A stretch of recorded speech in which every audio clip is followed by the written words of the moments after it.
What's going on, YouTube? So as you all know, if you've been following my page, I've been DoorDashing since like November. So November, December, January, February. So about 3 months now. So I got a little experience up under my belt.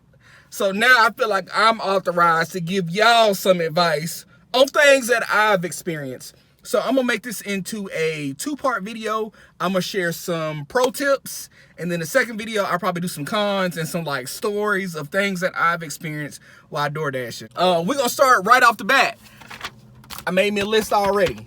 So tip number 1, make sure that your vehicle is gassed up and well maintenance. I can speak from experience from this. I have troubles all the time with my car. Like something going on with it, but you know, before I get on the road, I make sure I have a full tank of gas because I never know like how far I'm gonna be out or how long I'm gonna be on the road, you know. So I just try to make sure I'm gassed up and ready to go. Number 2, dress comfortably. So you're gonna be in and out of the cars, in and out of these restaurants and stuff. You don't want anything like constricting your movement. So you want to be able to like get up and go and dip in and dip out. So and then 2, you're gonna be driving for like a while, like driving to the location, driving to the people's house or wherever.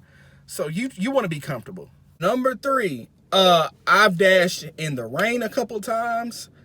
My advice to you guys would be to invest in a pair of rain boots.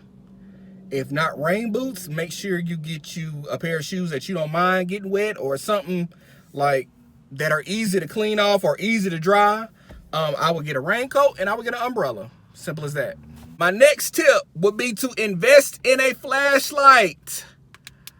I DoorDash at night. A lot of my dashing is done at night, and I live in like a rural area, and a lot of times people don't turn their porch lights on. Or you might be looking at the numbers on the mailbox and the reflector has kind of wore off a little bit, so you're trying to scope it out. I would just have a flashlight on hand, you know, just to be on the safe side. Number 5 would be to over communicate with your customers. Now, there's been a lot of times where I go to a restaurant and the lobby may be closed and I have to go to the drive-thru, but the drive-thru is extremely long. I always let my customers know up front, hey, the lobby's closed. I'm gonna have to go in the drive-thru. I'll be there as soon as I can. And some of them really appreciate it. Some of them don't write you back, but oh well, you done your part.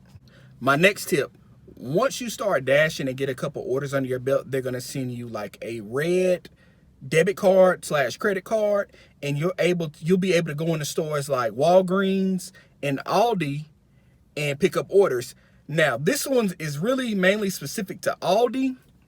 If you've ever shopped at the grocery store Aldi, you know you have to have a quarter to get a buggy, and they do not provide bags for your groceries.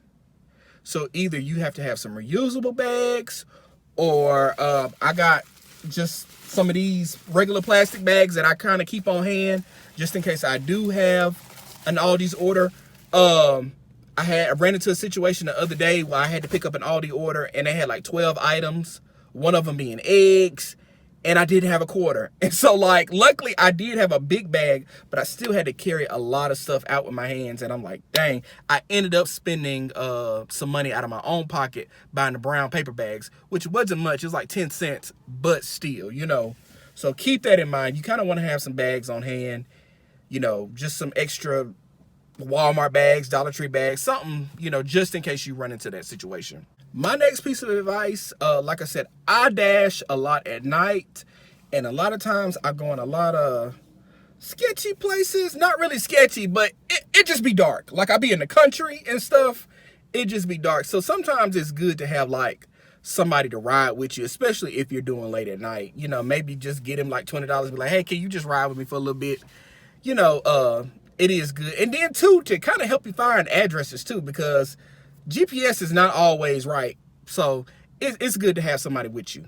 And my last tip would be to invest in a car mount, preferably a car mount that is easy to use, like easy to remove your phone, because, you know, once you get out the car, you're gonna have to take your phone in the restaurant with you to confirm the order.